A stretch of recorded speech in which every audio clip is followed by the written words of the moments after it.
Welcome back to the stream, everyone. We're diving deep into the Cabaret X7 today. Mark and Anthony are here. Hey, guys. Hey, guys. Thanks for having us.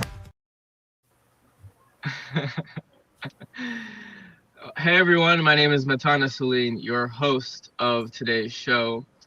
And we have a special episode. We're going to be talking about HOVR as usual.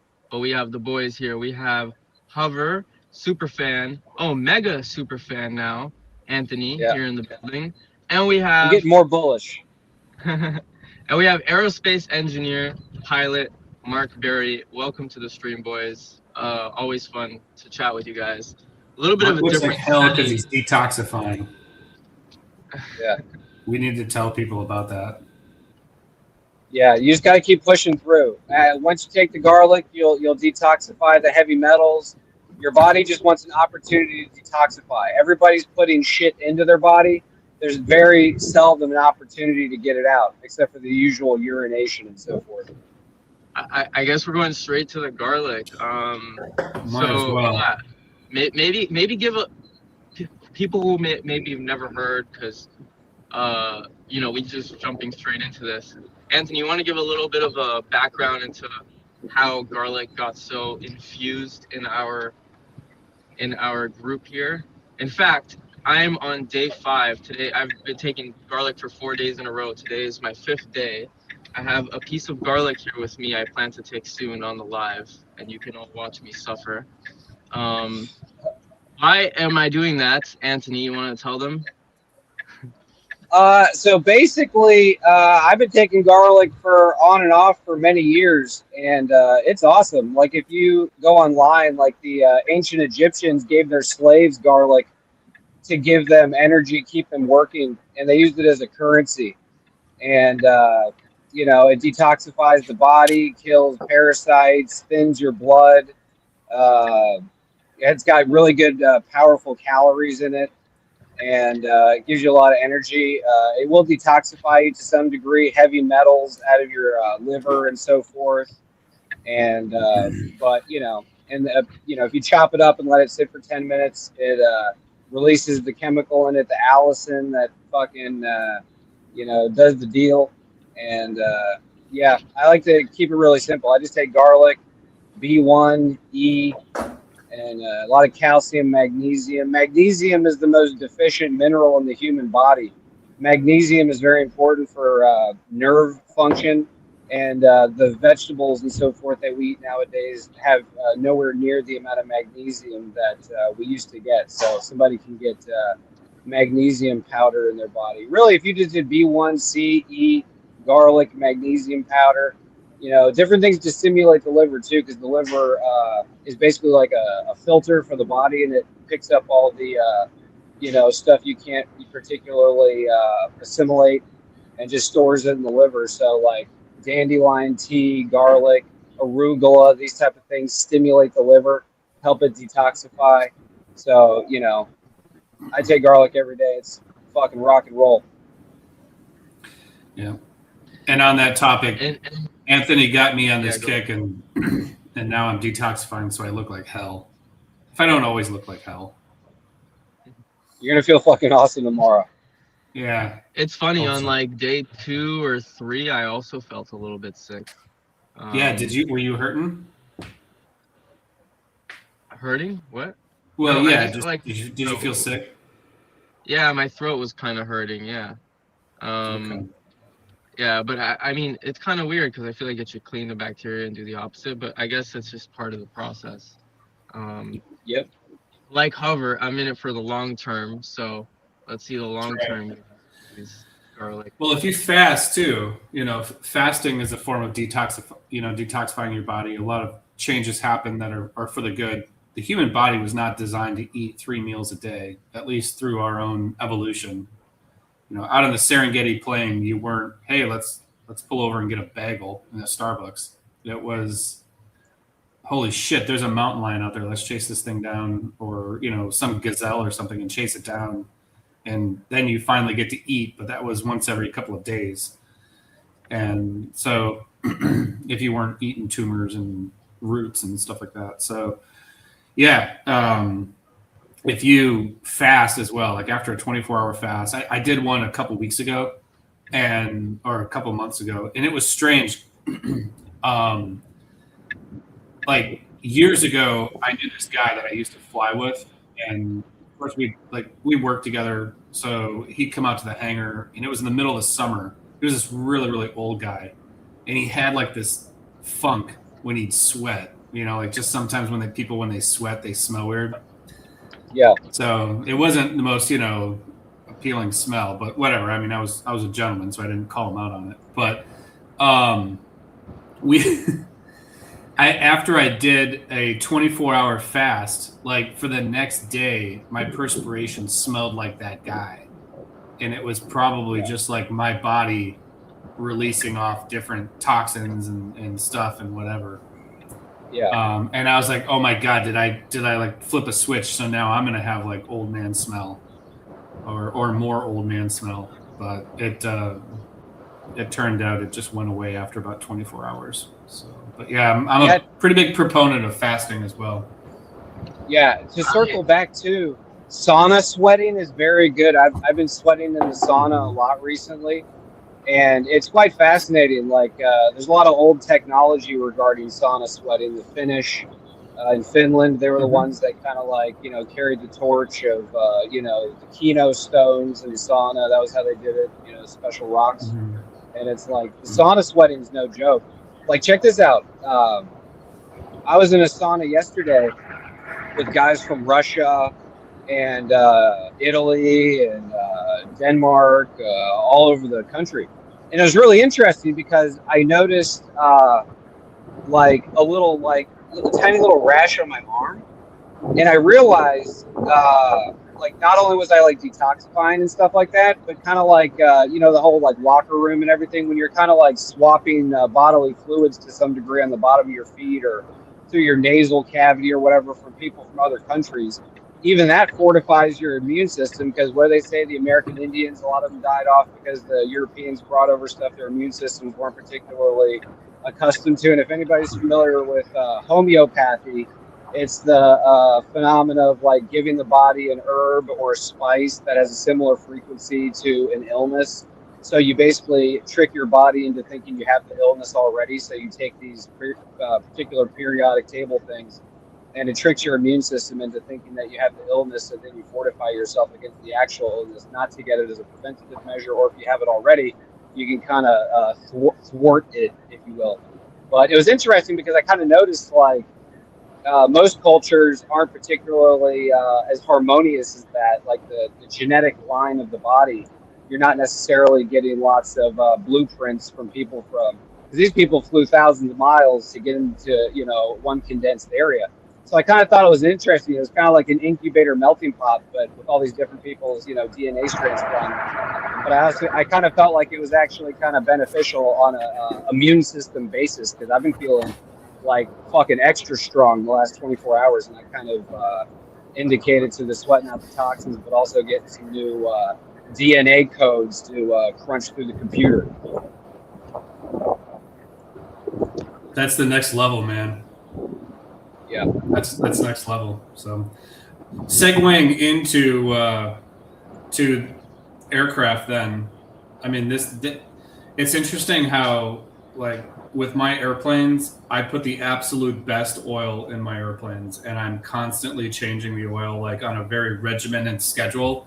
And if you don't, the engine itself, it's things moving upon. You have metal moving on metal, like on journal bearings, and the cylinders moving back and forth. So they're constantly creating just a little bit of metal.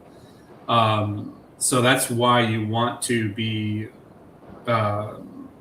changing your oil in an airplane or in a car. Also, the oil breaks down and becomes sludge, becomes less of a lubricant. But like I change oil in my airplane every 25 to 35 hours. And if you don't do that, it's like we're talking about here too. You're basically going to continually be collecting these particulates and things in your body or in the engine, similar to like if you don't detoxify your own body, which most people never do. And our organs will start being affected negatively. Same thing with an aircraft engine. Like if you don't change the oil, eventually you're going to start sandpapering down the journal bearings, and the thing's not going to produce oil pressure anymore, and you got to tear the whole thing down. Fortunately, with an airplane, you can tear your engine down and replace it. As where, with us, you're pretty much screwed, or you've changed your life dramatically. So, all right. Just last thing on Good that stuff. note, similar to the oil thing, even clean water. There's a lot of information about Yeah, forever chemicals and drugs in the fucking water. You know what I mean? It's like just getting like reverse osmosis, like getting something hooked up to your sink or getting clean water somehow or whatever. There's different techniques for water, but even that kind of goes along with what you're saying too, just like flushing things out, staying hydrated. 'Cause most people are nowhere near as hydrated as they should be. They say you can tell how hydrated you are. You look at your fingernails, and there's those little crests of white tint right there. And the more of your fingers that have a larger white crest, that's how hydrated you are. So you can kind of check your hydration by checking your fingernails. As I'm drinking coffee. I had some too. Yeah, Good job. gotta load up. Z-Stacker. Yeah, back to hover. Oh yeah, Z-Stacker. Yeah, I just wanted to say welcome to the stream. This is an early one. We're not used to doing so early, actually. So I'm not home at a different setting. I got a little bit of a road trip up to West Palm Beach today. But yeah, we're actually gonna stream tomorrow night also. Didn't schedule it yet. We're gonna be streaming with Nicole, for those of you who know her. Yeah, I'm paying homage to Nicole by having the hoodie on. She's kicking ass, bro. Her fucking portfolio went up to $42,000 this week. She's fucking running, bro. For her hover, you mean, or No, all her shit. She said all her shit, all her portfolio. She's up 42,000 this week. Oh wow, nice. Yeah, Mama got picks. That's good. I didn't check how much I'm up for the week, but it was a nice week for sure. Yeah, it's been a good week. Oh, that was awesome. Airplane literally flew right over the top of you as you were talking. Oh, you saw that? Yeah. Yeah. That's pretty cool. Yeah, I'm on the highway. That's Fort Lauderdale Airport. That was. Yeah. So we're gonna be talking a little about hover as usual. We're going to talk about a little bit more about garlic. We already did, but I think for those who are interested in now taking it and joining us on the challenge, if anyone's interested, you know what I would like to try? If I get enough videos from people of sending me them taking garlic, I'd like to make a compilation of like everyone taking garlic, all the hover fans. That'd be so funny. But maybe if you want to tell people a little bit, Anthony. Oh, you have a clove with you? Nice. I have one too. We can take it live on stream soon. All right, let me go. I already took mine. I don't want to OD. I'll go get one too. Maybe, Anthony, you want to tell people what's the strategy? Like, what's the best way to take it for maximum Allison, as you say?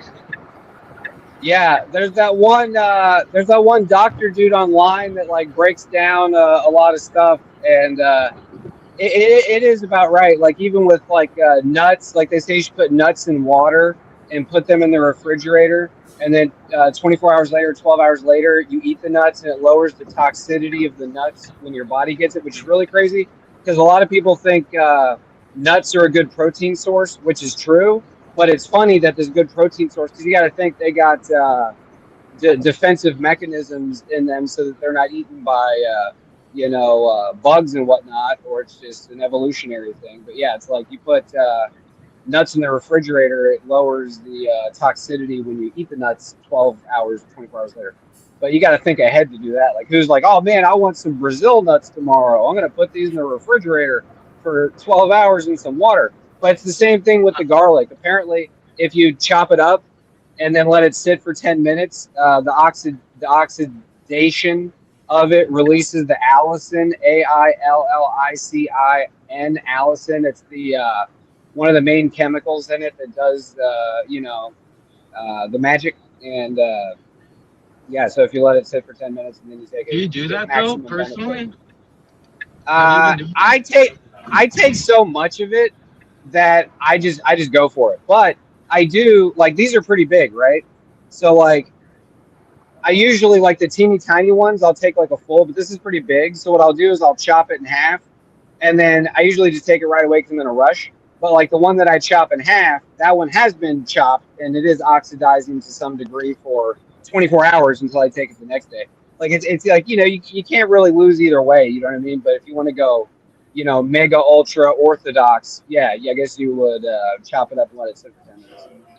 I haven't been chopping it. I've been eating the entire clove, as has these stackers. He said he's been eating a clove a day. I'm curious, have you been doing this always, or have you been doing this since you heard Anthony recently? Or that's interesting.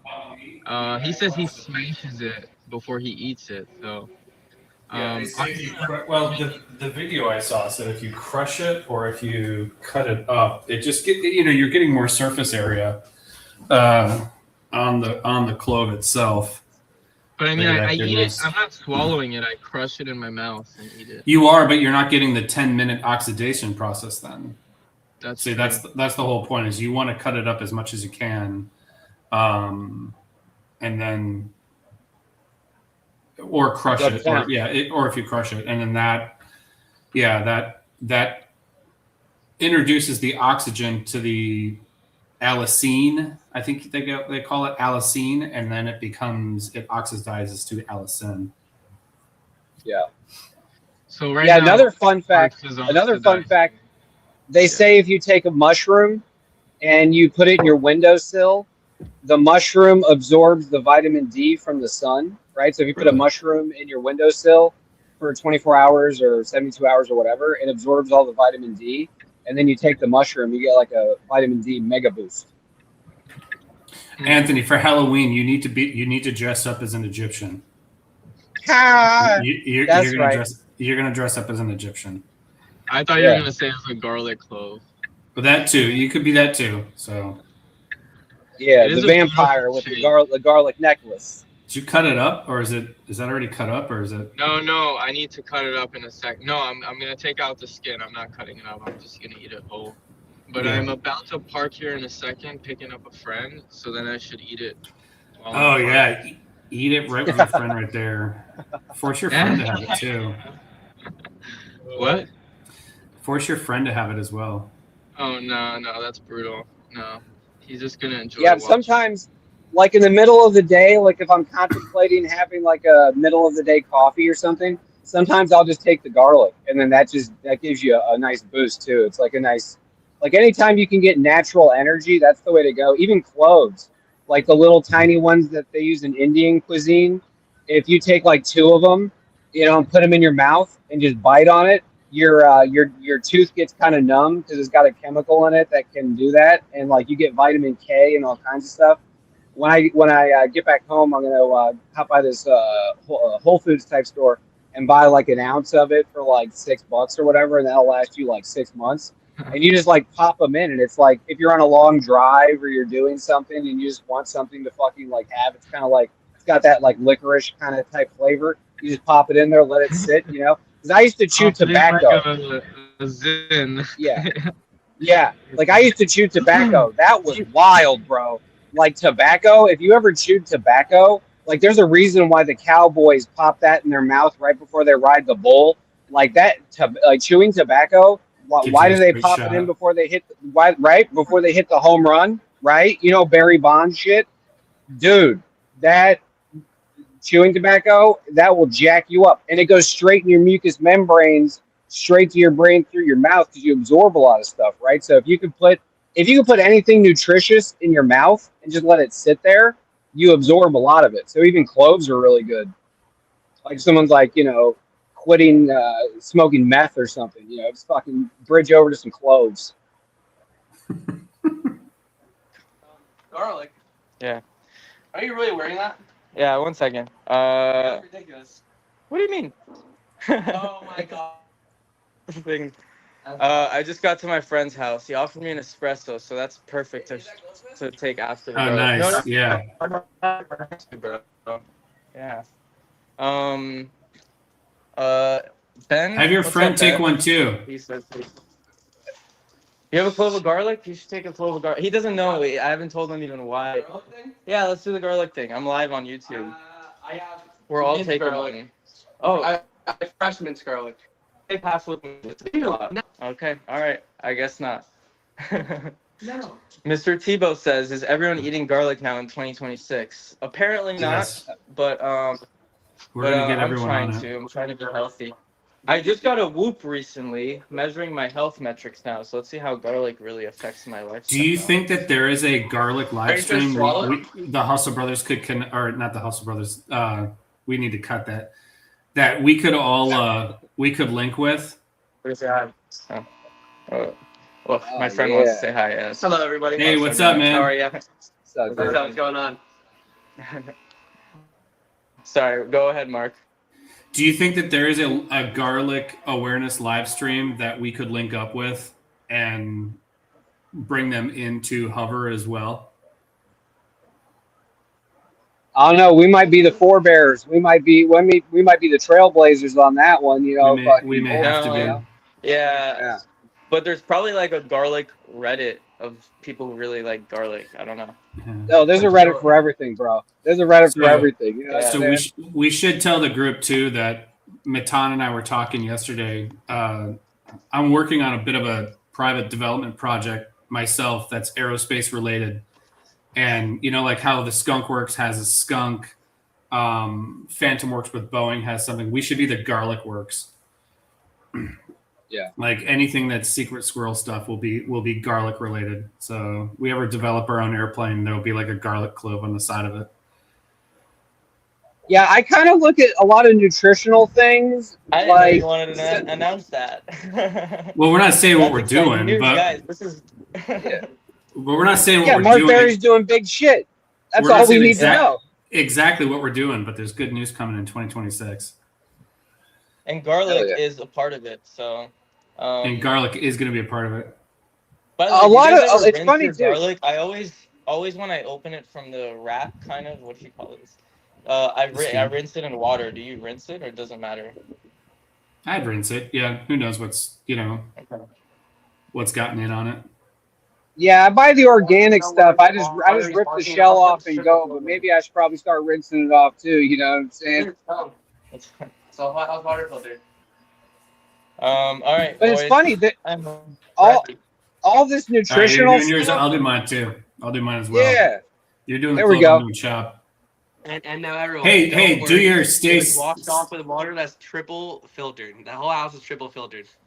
PFAS Excellent. friendly. Stay thinking. All right, what is your motto? Stay thinking, question everything, peace, Yeah. and eat garlic. Well, no peace. Oh, we but- questioned everything today. We questioned all of it right now. Stay To a peaceful year. Yeah. Stay thinking, question everything. Chew garlic. And yeah. While you guys are chewing that up, I'll just drop a couple interesting viewpoints on you. If you go to Wait, European and- countries, Anthony, wait. Am I not supposed to drink right away? Do I need to wait a few seconds? I forgot. Let it sit a minute. Let that stuff sit down in your I'm your chasing mouth. it with coffee. I don't know if this is gonna be gross. Probably not ideal. All right, so I get in water. the end, it's first? all going to Get work water. out. It's all going to work out. You know, it's like a ritual. You know what I mean? You put Mark, it in. You've done it you both get ways. them initial full hits. clove and minced. What is easier? This is so spicy, bro. Oh my god. Oh my Honestly, I some think water. minced is easier. Minced is not as bad. Yeah, plus when it Easier and oxidizes healthier a little there. bit, All right, I'm gonna start doing when it oxidizes a little bit, it does bring the spiciness down a little bit. For sure. Yeah. Eating just the straight up clove because now you're crushing all that stuff out. Whew. Z-Sacker says chew it Z-Stacker said he and chews then it drink with and a then drink it in a smoothie. smoothie. That's probably pretty good actually. That sounds a lot better. I've heard advice to drink it with milk, which sounds gross, but it gets rid of the bad breath. Yeah, I smell it already, bro. I know, it's so bad. So, if you- That's why we have coffee. I've not really had any Nat, acid welcome reflux to the yet. show, by the way. Always. I've not really had any all the regulars acid are here. reflux. Always fun. Oh, it does Thank give you me a guys bit for of gut joining. rot starting out. I knew this guy that beat cancer, and he did thousands and thousands of hours of research on food and nutrients, and he told me all the important points he learned. And I asked him what was the number one, like out of all the information that you learned about food, what is the number one most important piece of information? And it sounds very simple, but bombarded as we are at rest stops off the freeway, and it's nothing but Subway sandwiches and Chipotle's and In-N-Out burgers, and everything's processed nowadays. And even if it's in the healthy aisle, it's still processed and so forth. And just like they do in Europe, they're eating, organ meats and just basic, like straight off the animal. Every country's different. Here we're highly mechanicalized regarding our nutrition and everything. But he said the number one piece of information is to eat one ingredient foods. So eat a piece of meat that looks like a piece of meat. Eat a vegetable. Eat a fruit. Eat a berry. Eat an herb. Because we're bombarded constantly on the internet with so many, fads and so many complex. Shop in the periphery of the food store. All of your produce, everything anything processed is in the middle, and everything you should be eating is just on the outside. Yep. I swallow, by the way. I don't chew the garlic, Ben. I mean, no, I chew the garlic. I don't swallow it. My bad. If I swallowed it, I probably wouldn't have bad breath. I think chewing it is what makes it worse, but I can't swallow possibly that. That's crazy. The chewing will kind of push the particles into your little holes in your mouth a little bit, probably. At least the chewing minces between your teeth, so that's better. Z Stacker says I'm gonna get acid reflux. Why? Why is that? I eat garlic. Probably just watching. You're young, so you probably maybe. No, the reason it'll do it, it's an anti-inflammatory, and it's a relaxant, so the sphincter muscle in your esophagus will open up and just allow acids to come through. You're young, so you probably won't get it, but I get acid reflux really bad. It's just kind of a hereditary thing. It hasn't really affected me yet. It's not bothering me. Does it make a difference if you eat it after food or before? Like, this is my breakfast. I didn't even eat something yet. It'll give you gut rot, or it's going to make your gut hurt a bit. If you like the first 2 days, my stomach felt, it's like you took a really bad vitamin or something. You're just like, ugh, I don't feel too good right now, but it passed. Bro, Z-Stacker, you should join the channel sometime and have a health chat with Anthony. This guy sounds healthy too. Look at him. He eats garlic like Anthony, drinks ginger tea, tries to drink 2 to 3 ounces of beet juice 3 times a week for the beet juice. That's not too much, though. Good. 2 to 3 ounces beet juice is really good for you.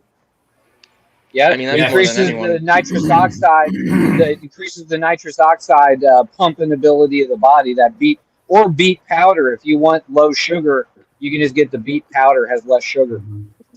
Beet juice will also release kidney stones.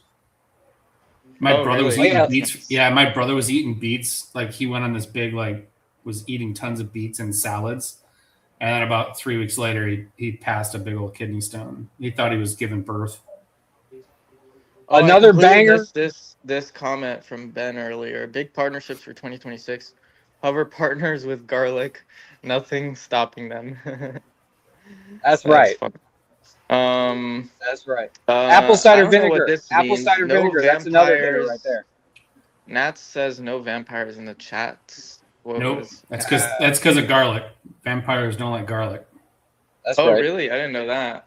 Mm-hmm. Yeah, apple cider vinegar is another good one too. You take like a tablespoon of apple cider vinegar and you put it with some water and you drink it, and it gets the pH balance of your body in the right zone. It is in the realm of an elixir, apple cider vinegar. If you were to ask great grandmothers, cod oil and apple cider vinegar, these type of things are going to be like, take that, it'll make you feel better. Or even like lemon with cayenne pepper and apple cider vinegar. Take a shot of that. Any of these fundamental things. But it's so funny, like, we're so Americanized. It's like if you get off on a gas station off the freeway it's like the healthiest thing you can get is a bag of nuts and a water. You know what I mean? Like a coffee.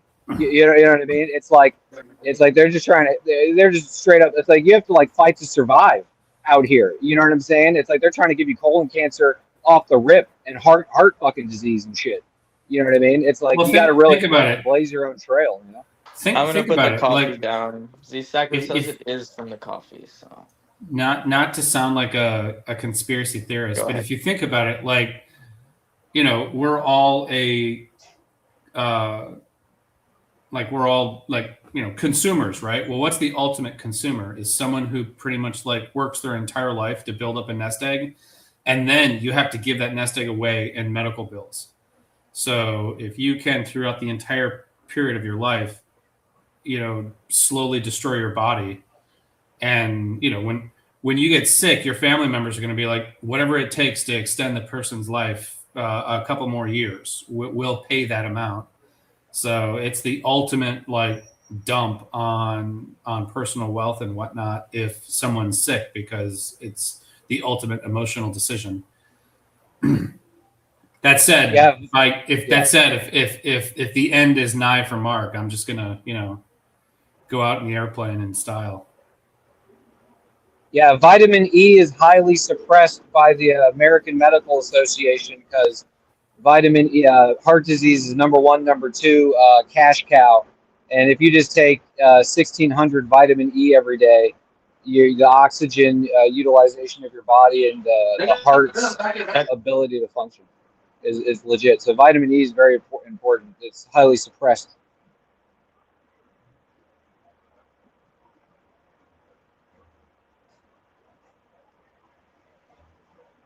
I think we got a glitch in the matrix. I can't hear you guys. My bad. No, I'm here. Can you hear me? Please don't hop in any elevators. Can you hear me? Yeah. Yeah. No, my bad. I was a little tuned out. I'm about to get to. I'm going on a drive to West Palm. I'd love to show you guys my new car for the week. Give me a minute. Where's Mark? Oh, he's on a phone call? Okay. So, all right, let me get to the chat here a little bit. Beet also helps high blood pressure. Okay.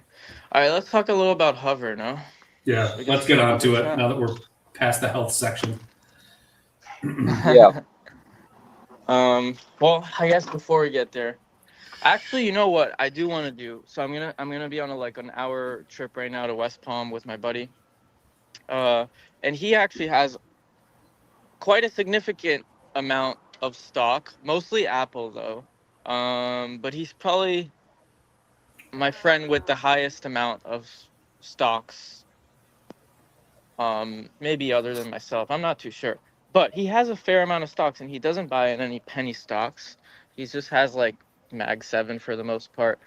So it'll be interesting. He doesn't know anything about HOVR. Maybe we can chat with him on the road and tell him a little about why to invest in HOVR, maybe like from a noob standpoint. But yeah, so my car is in the shop for the week, not working, and I got blessed. Just wanted to show. I got the Model X for the week. It's so awesome. You know, it's with the doors that go like this. Oh yeah, suicide door. Yeah, it's hot. So cool. It's a 6-seater. It's a DeLorean. Right. It's a DeLorean. If you don't know that reference, Matan, you're I don't saying watch Star Wars. You're saying you're Back to the Future. Back to the Future, bro. If you don't know that. Oh, that Back to the Future. Yeah. It's a fantastic story. DeLorean was a stainless steel car, and then the CEO blew all his money on Coke. Let's go. I love this thing. It's so cool. Honestly, it's the best car I've ever driven. It's so nice. It's 2025. It's got only 1,600 miles. And it's so smart. Like little things, like you click on the brakes and the door closes. Nice. And like it's got self-driving, which I also have in my Model 3, but this self-driving is way better. Yeah, I just have it for a week. It's just a loaner car, but it's dope. That's real dope. Yeah. It's really dope. It's super cool.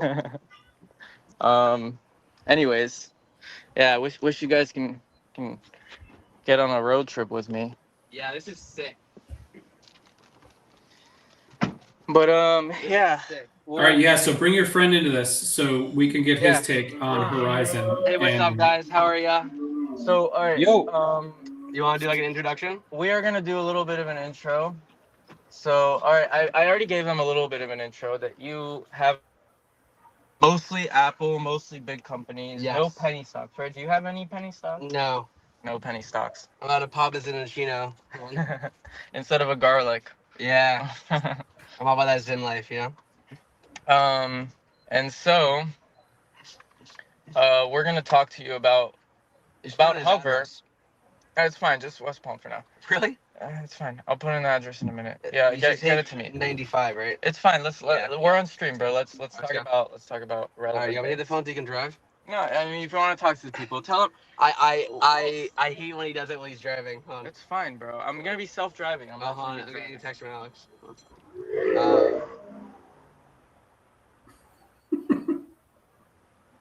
You're on Okay, mute. my wife bad, and guys. child. Okay, all right. Right. All right, sorry guys, we're all over the place here. So, Brian knows really nothing about HOVR. Do you know anything about HOVR? Nothing. Nothing at all. All right. I talk about it all the time on YouTube. He doesn't really watch my stuff, obviously. But yeah. So he has mostly Apple and big companies. I guess first of all, why do you not invest in any penny stocks? I like safe investments, and it's proved to be very, very good for me. Okay, but you understand the risk to reward ratio, you know.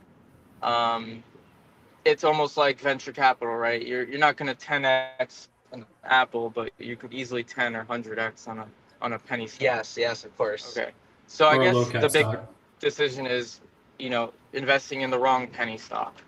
Okay. Like you understand that there's obviously investing in right penny stocks that will, you know, if you invested in Apple when it was very cheap, that would have been a right decision. I did. I invested in Apple at $89. Well, that's not. Yeah, that's not what so- we're talking about So question would that are be- not in $1 billion market. Yeah, cap, of course. Use the example of like say Rocket Lab 2 years ago. You know, you had Rocket Lab was in the 2s and 3s last. And what's that now? 85. Wow. And is that a real business stock? Yeah. I have no idea what it is. It's a Rocket Lab is competitor to basically the SpaceX. What do these guys competitor of do? SpaceX. They're preaching to nobody.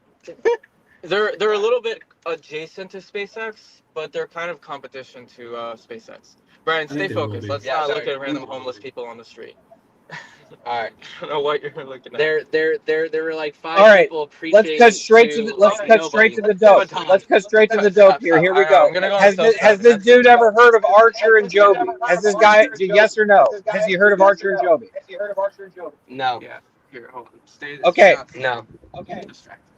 So basically, the craze was all electric lift. These guys got 16 billion, 7 billion market cap. Now people are understanding the charging infrastructure.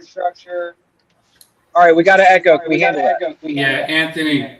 Before you go any further, can we go off your mic on the Us? car? Are you going through the mic in the car? Oh yeah, is us the echo? That's creating your reverb. Yeah, just go through the mic on your phone. Okay. Here, through regular. All right. Before it was All on right, the car, it let's- was working fine. Weird. Oh wait. Why is this not working? Otherwise, it's going to drive everyone nuts. Is Do that you hear better? reverb? Yeah, you're still getting reverb. Damn. All right. Still getting reverb? It's on my end then, I think. Damn. Hold on. It's really annoying. Yeah, it's not letting you get off it. Yeah, there we go. Yeah, hold on a second. There we go. Should be good now? Yeah. Sorry. All right. All right, so still not quite. First, I don't think Brian even knows what an EV toll is. So No we're idea. getting an Archer and Joby. An electric vehicle toll? Yeah. I don't know. Mark, you want to give him a explanation on like, okay, what is the benefit of vertical takeoff and landing? What does it mean basically? Why is it different from a helicopter?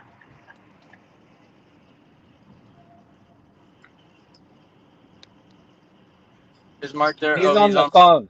Okay. Anthony, you want to give him a little bit, or should I do the explanation? Okay, so basically helicopters just go like this, and if the rotors fail, you're dead because you just crash, like Kobe. Right. Rest in peace. The guys that did all electric, Archer and Joby, they have wings, but they also have rotors. So basically, if the rotors fail, then not they a good can still explanation. You're assuming assuming he already understands stuff. Hold on. You're assuming he already understands stuff. All right. The benefit, Brian, can you hear me? Yeah, I'm listening. All right.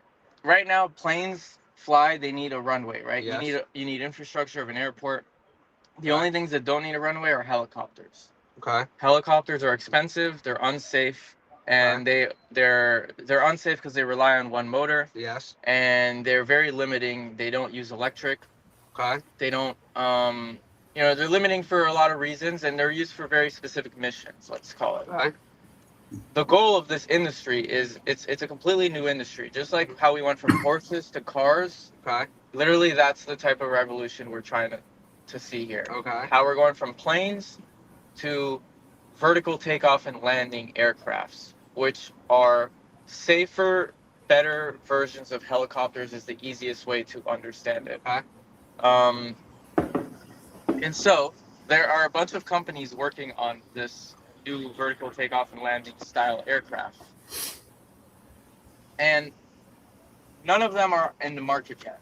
Okay. The applications of them are huge. It's going to be multiple $1 trillion industries. Okay. People are going to use them not just for flying around like air taxis, for medvac purposes. Imagine ambulances in the air instead of on the road, saving time and money. For cargo, like imagine Amazon delivering things, in the air rather than trucks. The applications are endless for military, for many, many uses. So the TAM, the industry, is really, really big. TAM? And TAM is total addressable market, Okay. meaning like the industry is going to be worth trillions of dollars. Okay. By 2040 is the prediction. Morgan Stanley made that prediction. Really? Yeah. And these companies are worth jack shit right now? Yes. How's that possible? Well, not really. Like, the ones how he the mentioned, fuck Because they're all pre-revenue. Archer and Joby are not. They're worth like 5 to 10 billion. All right, but that's really far away from a The trillion. one we're talking about is worth like 700, 100 mil. I mean, 70 to 100 million. What is it? Like 100 million market cap? It's 100 million right now. Yeah. And that's because these are all in like concept design phases. And what? It's almost like how. What do they do? So think about it, how when we went from horses to cars, people made all sorts of cars. People made cars like BMW Water made. cars, electric cars. No, BMW made a car with 3 wheels, for example. Yeah. Or not everyone. It wasn't standard to have 5 seats and all this stuff. I understand. Yeah. So my point is, there is no standard right now. There's a bunch of different wild designs. At one point, there will be a standard, just like how all cars are the same for the most part. There is no standard yet. It's the Wild West. The bet is which design is going to be the standard and who's going to win. And that design will ultimately have the IP, the manufacturing, the sales capability of everything. Like maybe other people might buy them out, but it sure as hell will be like whoever will be the winner. It's going to be like 100 to 1,000x gains, depending on what company you're talking about. And, and then what is this? What we're betting on is HOVR. That's 100 million market Yeah, cap. but what do they even do? They're building an aircraft. Holy shit! And their design is incredible. Their design is perfect to what we. Like a personal aircraft? It's more than personal. It could be personal, yes. Would you want a personal aircraft? Me? No. Yeah. You No. wouldn't want a personal aircraft? I have zero interest. I Really? board the boats. Yeah. You gotta ask him how many DUIs he's got first, though. You know what I'm saying? 0, baby girl. So, but to get back to his question too about why are about the TAM, and like imagine this. I always use the example of the cell phone industry. Go back to the early 90s when people had backpacks and a cell phone, and then you went to the flip phone, and then you went to the iPhone, and now everything is done on your phone. Like I don't trade stocks on my laptop anymore. I do it It's on my phone. I watch half the time. I'll be sitting in my TV room watching a football game from my phone and not even my TV. Yeah. So this is a burgeoning industry. It's a completely different mode of human mobility, and also a completely different mode of transport for people and for product. Imagine like in 5 years, a bunch of workers are going to be on top of a building and they're going to need a special tool for assembling that building. They're going to get on their phone, they're going to tap it in, and in 2 minutes, this thing's going to show up. A drone's going to show up and deliver it to them. So but someone still has to put the wrench on the thing. That's true. But the last mile of getting it delivered is the biggest hurdle. Because if you're in downtown Manhattan and this thing's and that wrench is in Newark, it's going to take you half the day. You basically wasted the day. Take like 20 minutes. Yeah. So this new industry of vertical mobility for both people and products is coming to market in the next 5 to 10 years. Pretty cool. And I'm pretty sure Walmart was working on it, and now it's Dunzo, right? Like, they had like the. They are. Mm-hmm. They brought things from the store to people's houses on a. And it was dropping in the backyard pool. It was dropping in bad places. I saw some videos. That's true, but that's before you really had a lot of. That's before you had a lot of AI. Like now that AI is going to get implemented, and you're going to have agentic AI, it'll be just as smart, if not smarter, than a person. Yeah, look at this car, bro. This car, I drove from my place to your place 30 minutes. I did not drive. He's literally just sitting here eating a granola bar. Not one intervention. It's crazy. And like in his 2018 Model 3, I feel a bit concerned. But in this one, I don't know. I feel great. I feel great in this brand new Model X.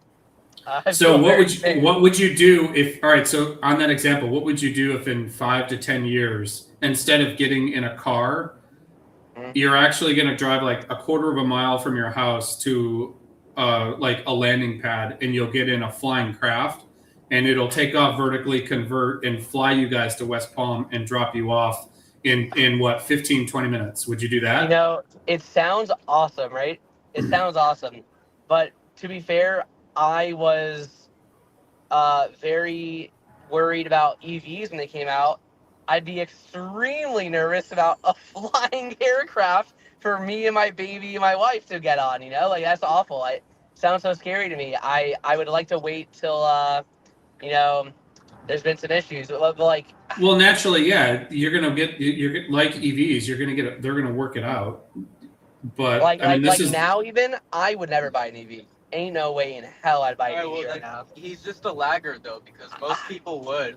And I mean, you could say airplanes in the beginning, right? You got used. Are you still scared to go on? No, I love flying. Okay. Like on planes, yeah. It's a heavily, what's it called?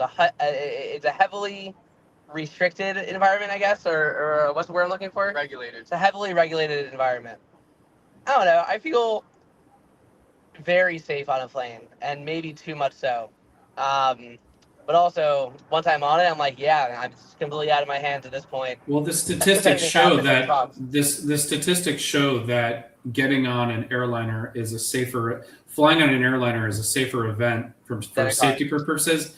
Like when you go on a trip and it requires you getting on an airplane, when you get to the airport, the most dangerous part of the trip has already happened, and that was you driving from your house to the airport, because you have a much higher risk of getting in an accident and injured than in. So, if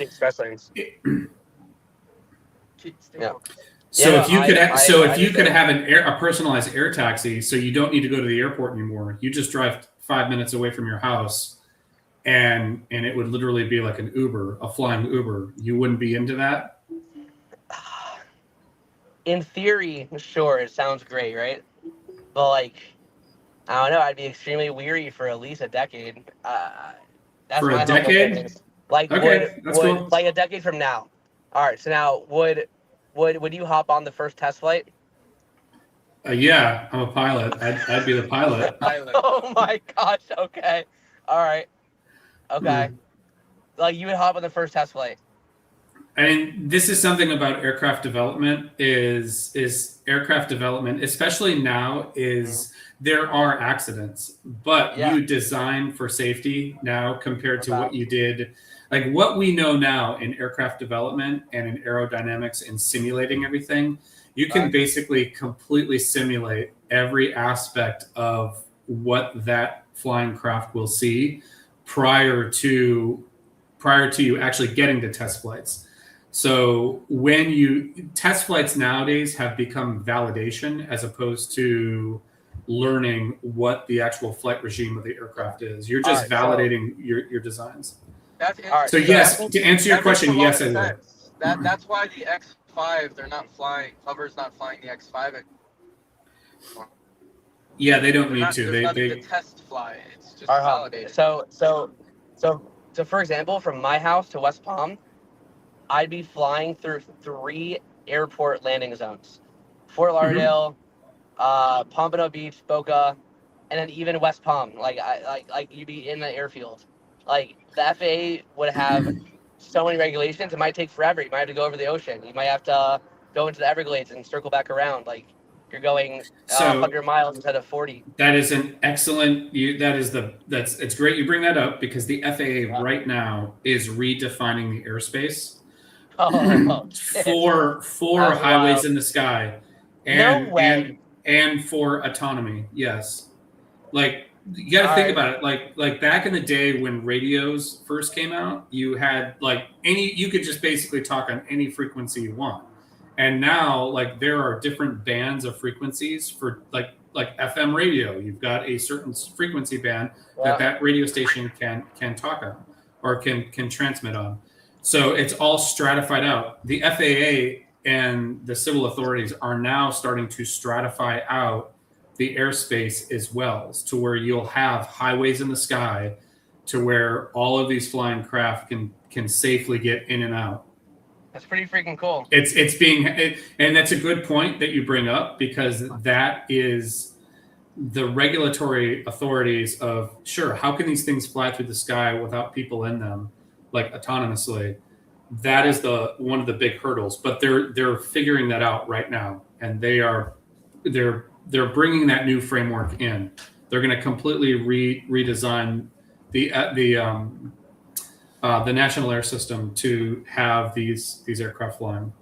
That's pretty freaking cool. I think the point is that we're early, and obviously it's a big bet. Like you're saying, that's the big hurdle. What company is going to succeed in it? That's why they're all really small, and people like him are scared to invest in it. There's no revenue in these companies yet. Yeah, there's nothing. They're just losing money for the most part.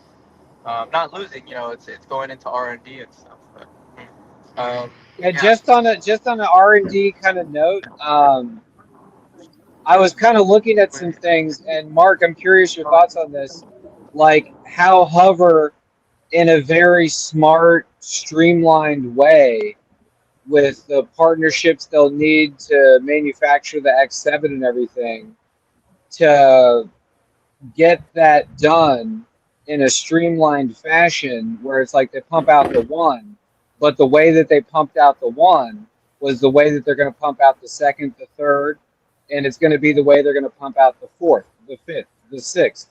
Because it seems like with the other guys, there might be like they made it, and then like now, like what's the news? Like Archer bought a manufacturing facility in Atlanta, and Joby, they got one in Ohio, and they got a couple years a head start on HOVR. HOVR can actually, take those 2 points and bring them closer together, because Brandon has said many times, the X5, the X7, we did all this stuff with certification in mind, with manufacturing in mind. So I think there is a surprise in there for people with what they're going to announce and how they're going to build it, because they could just build it in the fashion of like, that's how they're going to do it anyway. So it's like, it gets them from point A to point B quicker on everything.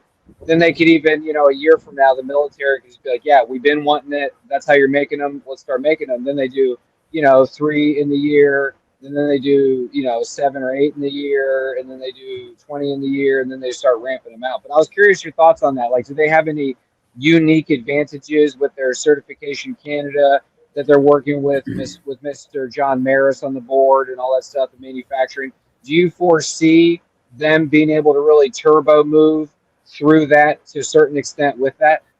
So I wouldn't call it turbo move. I think any company nowadays that wants to get into mass scale production, HOVR, Archer. This is why HOVR and Archer have teamed with automotive companies, because automotive companies, like, everything is how efficiently can we produce our component parts and our assemblies, building all the way up to a single airplane. If you don't do that, you won't survive. Like the old days of how airplanes are put together, you really won't survive. So I think HOVR is going to have to partner with somebody. But in the design, like all aerospace companies now, when you are designing something, you actually have a manufacturing engineer in the design release process for almost every part. And that manufacturing engineer will take that design and say, let's change it one way or another to make this part more manufacturable. And then the components, like you could design a sheet metal part that has 100 rivets in it. And so now that part has to be touched a couple hundred times because you got to pre-drill. You have to assemble, you got to put in all these rivets, and it requires people to do it. It takes a lot of time. Or you could just have a single composite part that incorporates all 5 parts all in one. There's pros and cons to both, though. Now you got a composite part, which might be lighter weight, but it's a real bitch to manufacture.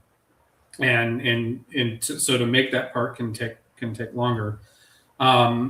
There's pros and cons to both, but we call it design for manufacturing. Like you design the part to meet its actual purpose.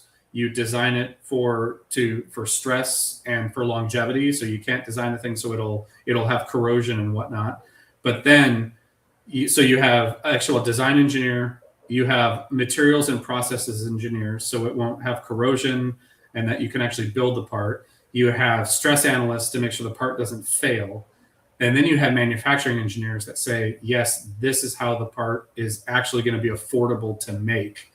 If you're going to make 1 or 2 aircraft, you really don't need a manufacturing engineer. If you're going to make thousands of aircraft, you pretty much want manufacturing engineers to design that part or really drive the design concept of the part and the assembly and how everything comes together. This is where Tesla is really gonna, like they say Tesla is taking the next paradigm step in making cars more affordable, because they want to stamp like almost the entire frame in one stamping process. They're taking thousands of parts and they're like, well, we can eliminate all those thousands of parts if we just mold this whole piece in one big stamping process.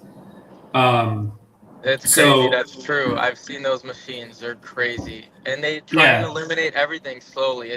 I'm not used to this car. UT Pharma Boy, what's up? By the way, he was mentioning I'm making him dizzy.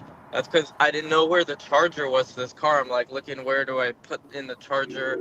A lot of things are weird here. The blinkers, right, left and right, are buttons. They don't have the There's no, what do you call it? Those things that you use here. Turn signal. Sticks, yeah. Turn signals. They got rid of the turn sticks. Like, Damn. It's crazy. Honking, you can't honk the car like this. It's a button over here. It's just a little button. They got rid of the honk. Road rage, hit that button, you know what I mean? Motherfucker! It's all extra parts. I mean, it's like little things, but I noticed that because I'm like not used to this car. Yeah, but the OG one's probably from a Ford Escape. So in cars, that's a good point. Like eventually Tesla wants to get rid of the steering wheel. They want to get rid of that entire human interface, because there are so many parts to go into that. The same thing with aircraft development. The more parts you can eliminate, like if you could theoretically develop the wing in 3 pieces, it would be huge, because right now typically how you do a semi-Monaco structure. It's thousands of pieces that are brought together. You've got tooling to locate them, and then you've got to rivet all that together. Just like the touch labor is crazy. It's why Eclipse Aviation with the Eclipse jet, they develop friction stir welding as opposed to rivets to actually join parts together. It was this, radical design, probably not very feasible, but back in the early 2000s, that was the big manufacturing push to try to eliminate rivets on aircraft. People don't know this, but like the 787 is composite, but, and this is the challenge with aerospace. What makes aerospace so difficult is like the 787 is almost all composite, but when you bring the barrel sections together, those have these, excuse me, these enormous titanium straps, and then the barrel sections are actually fastened together. And the reason they did that is because Boeing back in the early 2000s could not prove that in 20 years those joint sections wouldn't delaminate. So the process for it was, all right, we'll create these huge composite parts to eliminate thousands and thousands of parts, but when we still join it together, we still have to have it mechanically fastened together. So aerospace is tough. This is what makes aerospace really hard, because you need to design the thing to last. You need to design it extremely light, which cars can be heavy, or they can be heavier. You get a bit of a you can have a weight penalty and it won't completely end you, compared to aerospace. It has to be light. Until we can figure out how to defeat gravity, it's going to have to be really lightweight. So can I ask you my question? Like, I just want to, the simple question is this, right? Like, from everything because you know way more about aerospace than me and probably most people, how they eventually make the first full scale, what percentage, obviously they're going to make little tweaks and whatever, but when they eventually make the very first scale, as far as manufacturing and who's doing it and putting it together, what percentage of that first full scale, as far as partners, manufacturer, do you think it'll be like, okay, we did the one, we're really set up when we want to, we can make the second, the third, the fourth. It's like making a pizza. Like, you make one pizza, you're like, cool, I'm going to make 15 more the exact same way I did it. That's like my basic question. Like, once they make the first one. Yeah, I'm sorry I deviated from it. So yeah, and this is what we should expect to see this year. We should expect to see them coming out with announcements, or I want to hear their announcements of who their major partners are for assembling, who's going to build the airframe, who's going to actually construct it, and then where is it going to be constructed at.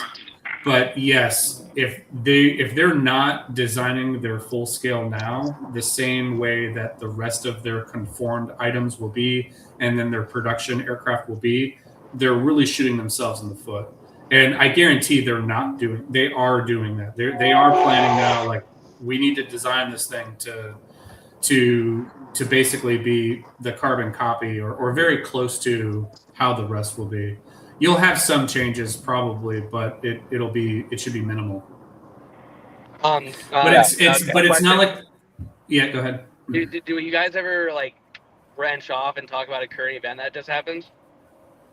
Sometimes we can. Yeah. I like don't know the. I've never been on YouTube Live ever in my life. I'm sorry. This is my number one time. It's my first time ever doing this. I'm sorry. He's probably so embarrassed to have me on. No. It's good. It's good to have a new person on. Yeah, I'm basically like the least techie person in the entire world. But no, Trump just said basically he's gonna get involved with Iran now, like 53 minutes ago. So like pretty cool shit. I think it's awesome. He just said he just gave a warning basically to freaking Khomeini.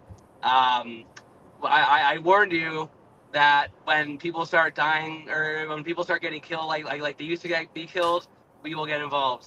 And that already happened. Oh yeah, he said basically let them protest on the streets and don't kill them, kind of. Yeah, or he's gonna get involved. And he's gonna get involved. They're killing thousands of people probably. It's much worse than you see on the news. Because like what fucking 4 days ago it was like 45 people dead, and they cut off the internet, and now the only videos we get are from Starlink in the fucking desert.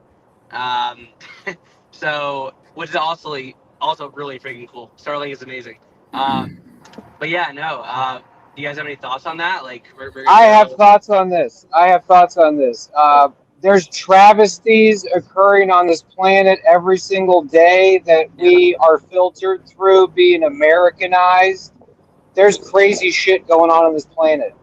And all these people that take a business as usual approach to things, they're not confronting the problem, and by default, they're part of the problem. So I'm a big fan of not taking the business as usual approach to things, especially when things are in dire straits. So the fact that he's mixing it up and actually taking proactive stances about things, Venezuela, Greenland, and Iran, as you speak of, I believe as long as he maneuvers everything accordingly, has good vetted people in his crew, which I think he does this second time around. Not to stab him in the back and set the fire and then be like, "There's smoke. What happened?" So I'm all for it. You know what I'm saying? I think I'm a big believer in the connection between drug companies and the news and politics. And I believe that the people that the news harp about the most, and the psychotic, out there type of, if you want to call them the super liberal psychopaths, any of these type of people that they're leveling into constantly and just like needling constantly, I always look at like those people are probably doing good things. Okay, understood. So my take, if I get my few minutes with it, go ahead. I think that it's interesting. I was raised in the Air Force during the Cold War in the 1980s, and at that time, you had this world order where you had the two superpowers, and all of the borders were defined, and who answered to who. Like the nations in the Eastern Bloc of the Soviet Union, the Soviet Empire, they all answered back to Moscow. Blah blah blah blah blah. That was just the world construct. And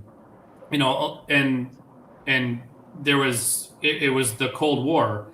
That all literally dissolved within a very, very short period of time. Very. But what brought it to that point of dissolving was a lot of things happening prior. And I kind of see a lot of parallels now. I think it would be amazing if the Iranian people can have freedom. But you also got to be careful what you ask for. I know. And we've done it many times before, and we know it backfired. But at this point, they already have their replacement, which is Pahlavi. So like they do, and I say, and I agree. Like I think the United States should promote it and support it, but personally, I think with Iraq, if you go back and you look at Iraq and Afghanistan and all the energy and blood and treasure that the United States put into that, and what did we get out of it?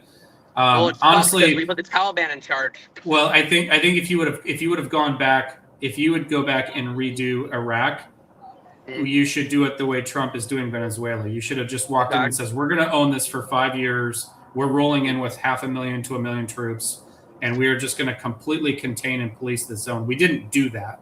So with Iran, obviously, if they already have their people want to basically turn back to be Persian and get rid of if they can eliminate, if they can push out an ideological power, that's great. But you also got to be careful too, because it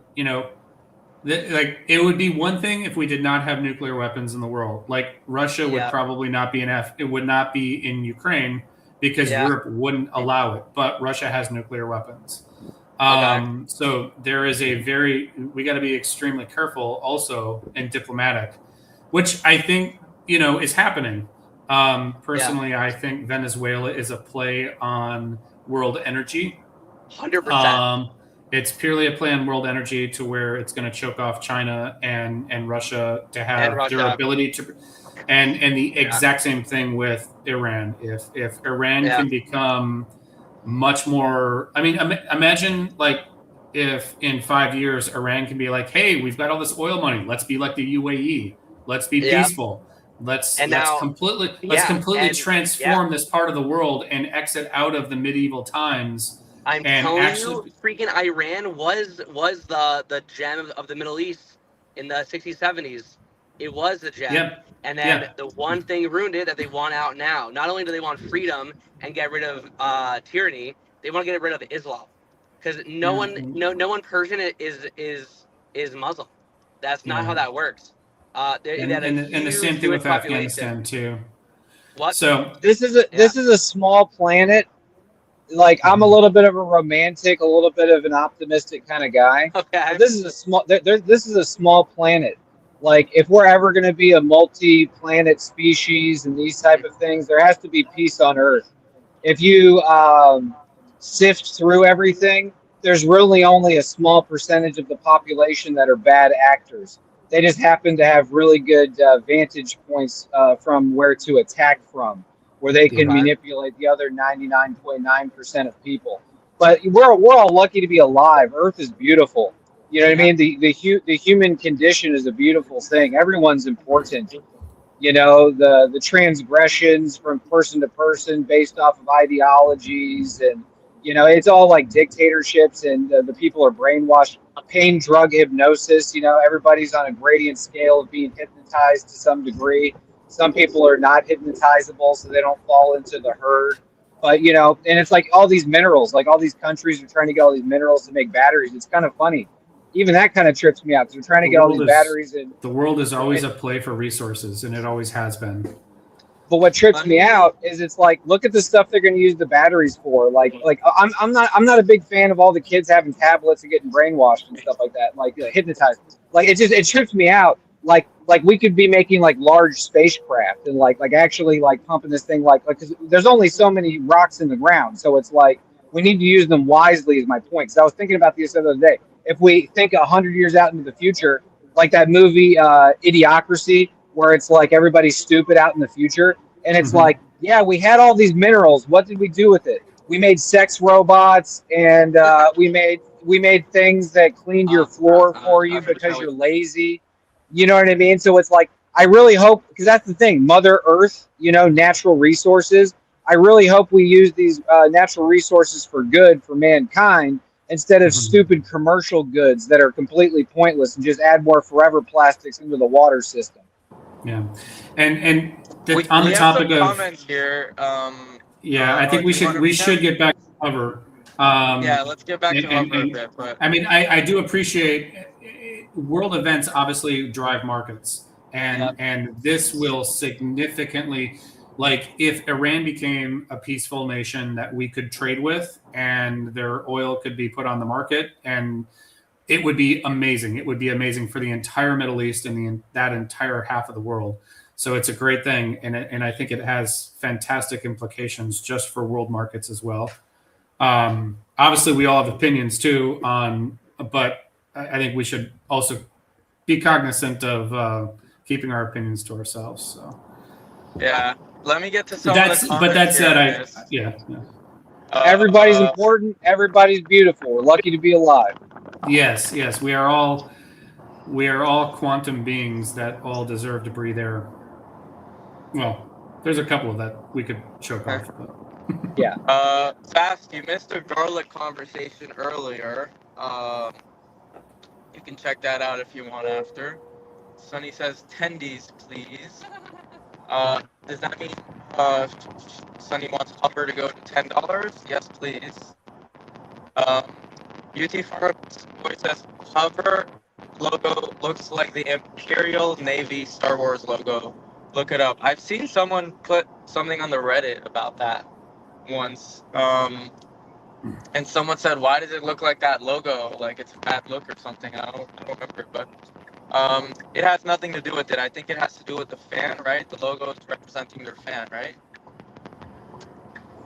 If you look at Sun Tzu's book, The Art of War, there's natural laws regarding war. When HOVR dumped after Christmas last year, there was zero news for 6 months practically. Wow. They were like playing dead. Sometimes in war, you have to play possum. So that's just the way it is, so you can work and do what you got to do. I And they did what literally they had to looked at do. that point yesterday, and I scooped up some shares at like 40 cents or something crazy. HOVR's at like Yeah. $2 now. I think that's a one-tail call. That's fine. I'm not going. Yeah, I was looking at mine too to see when my year of holding clicked in for certain things. I was actually looking through mine this morning, actually, too. It's funny you say that. But yeah, I got like 20,000 when it was like 50 cents, 40 cents, and stuff like that, and then just kept buying as it was going up. Anthony, is it windy over there? The audio's a little bit choppy. I apologize for that. I'll go inside.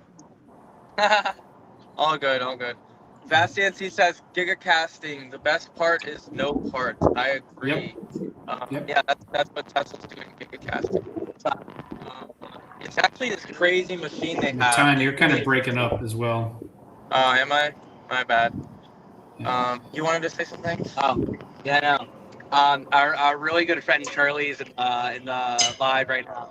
Hi, buddy. Oh no, but what's gigacasting? I have no idea. I can explain. It's basically a big Tesla machine they have. It's actually made by another company in Korea. It's like $1 billion machine. It's crazy. They make this specifically for Tesla. They only make like one machine a month. It's very hard to make these machines. They sell all of them to Tesla, and it's how they make the cars.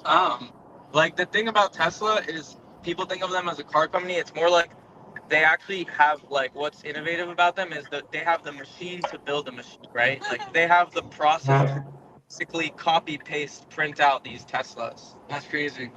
So that's really the innovation they do. Like they don't have humans really working on these things. Like up in Michigan, right? Anyway.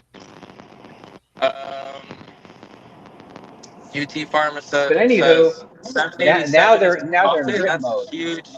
Is 787 one composite piece, Mark? That's crazy. No, it's not. It's made in barrel sections. The fuselage is made in barrel sections. So you've got like the nose, you've got the mid section, the aft mid, and then the tail.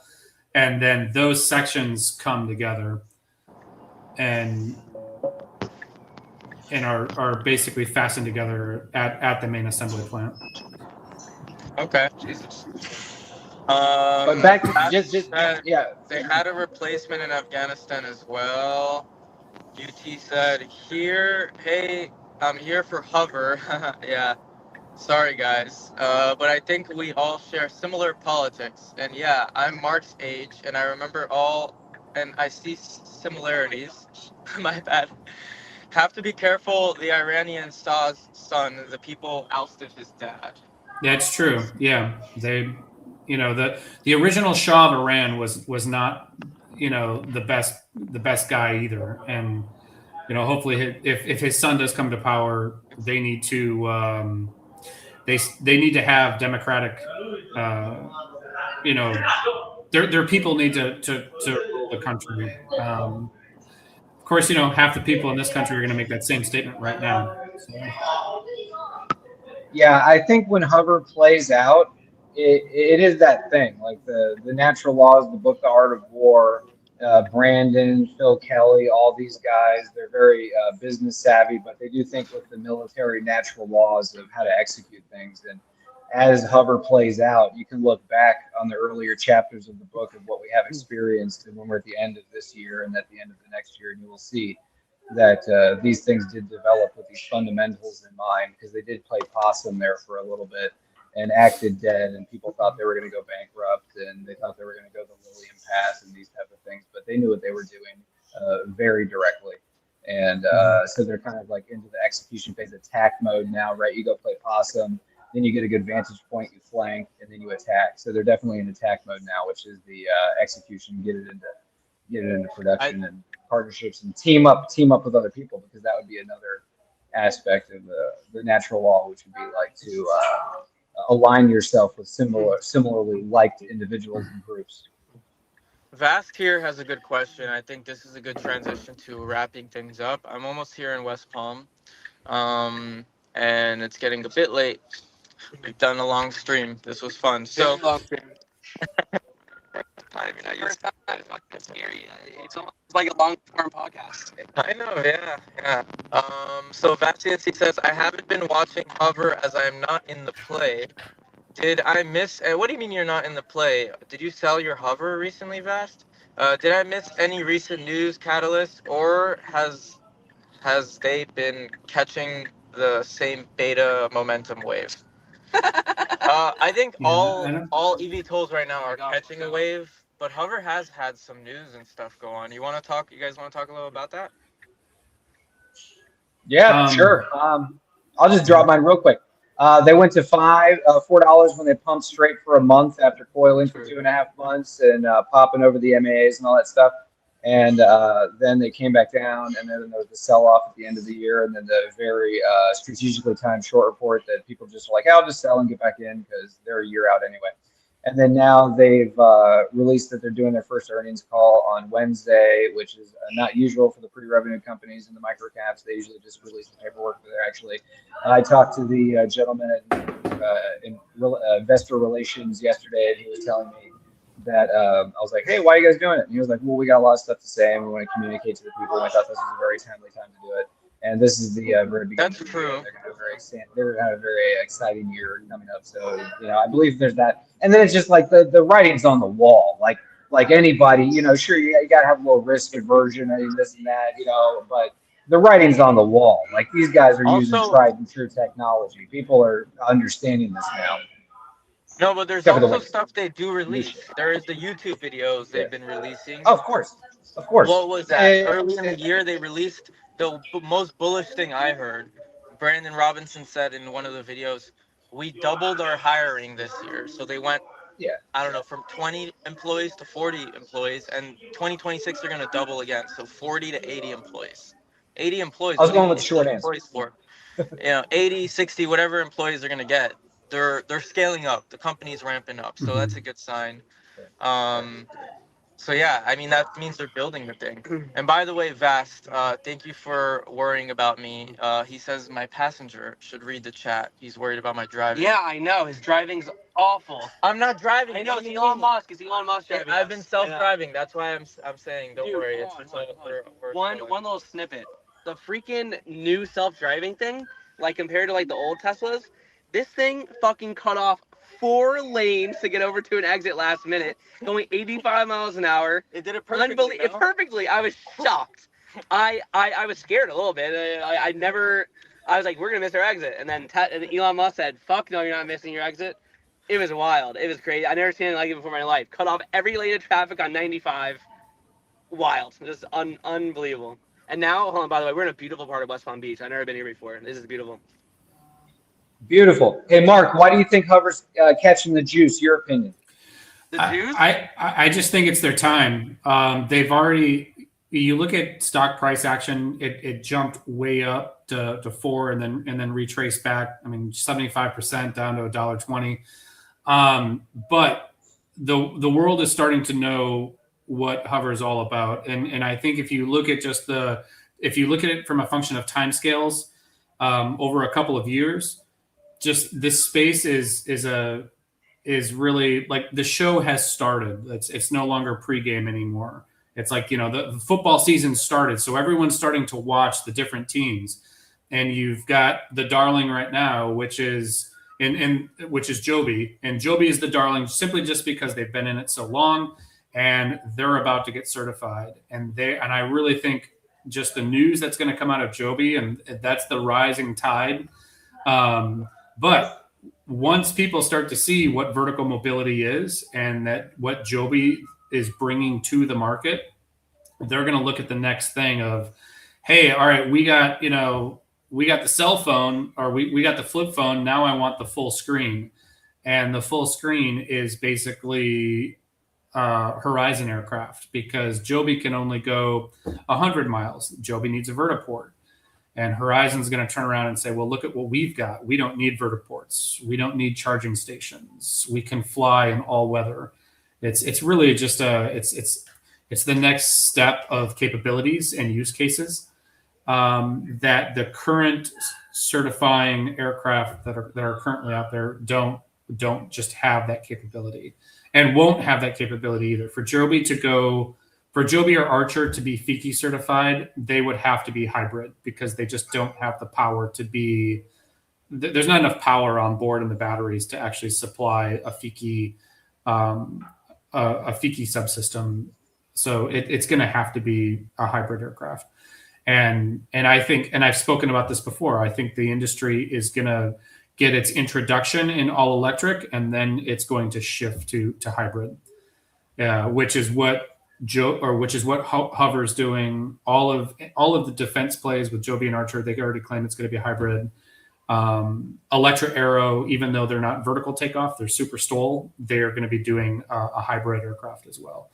So the next 10 years will be the years of hybrid. And look at the automotive industry. Ford, Stellantis, everyone has said, oh, we're getting away from all electric trucks and we are going to have hybrid trucks.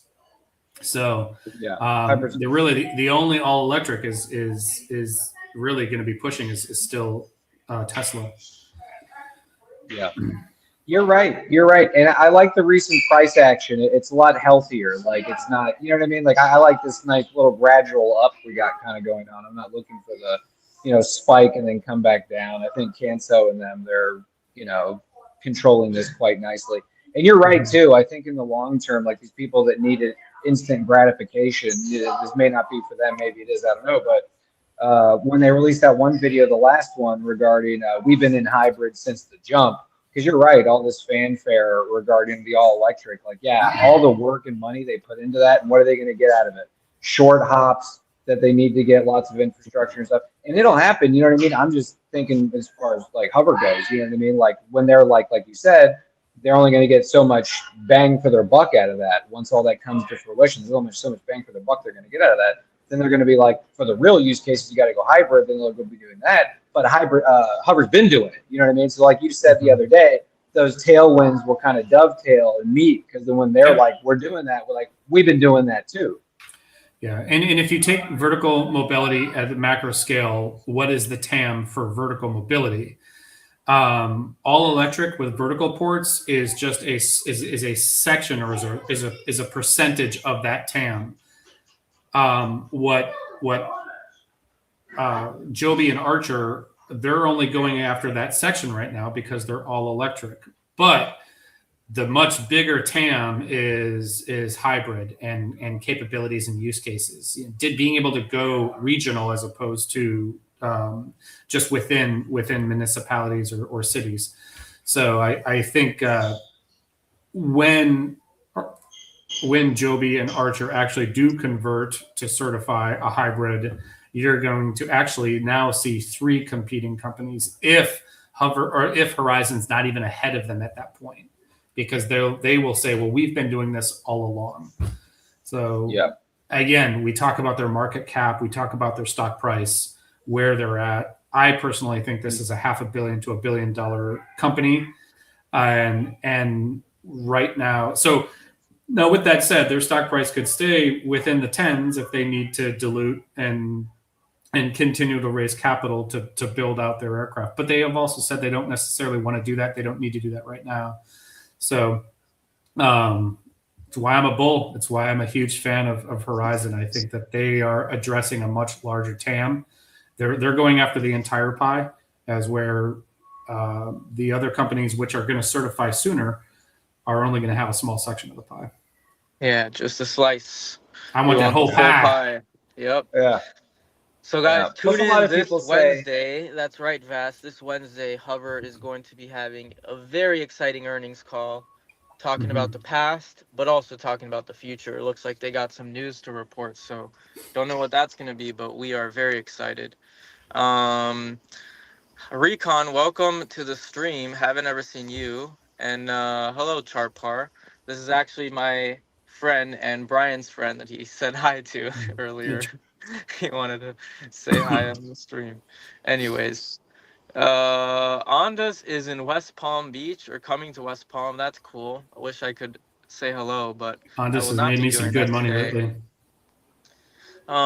But yeah, I think we should wrap up unless there's anything else you guys want to discuss. It's getting a bit late. I know, Anthony, you have to go by 1 also, right? Or are we Yeah, cool on yeah. you guys? Yeah, last thing I'll say is like a lot of people say like they don't have any partnerships. Why don't they have United? Why don't they have this? It's like, yeah, like you're lucky they don't have that yet. Like you can still load up. Like That's when true. because people want a brand they can trust. You know, it's like people love to see that guarantee on the box. You know, it gives them a nice warm feeling with their purchase. You know, and it's like they don't have it. Like, yeah, that's why you want to get it now. Like, do you think they're not? Do you think they're not gonna get it?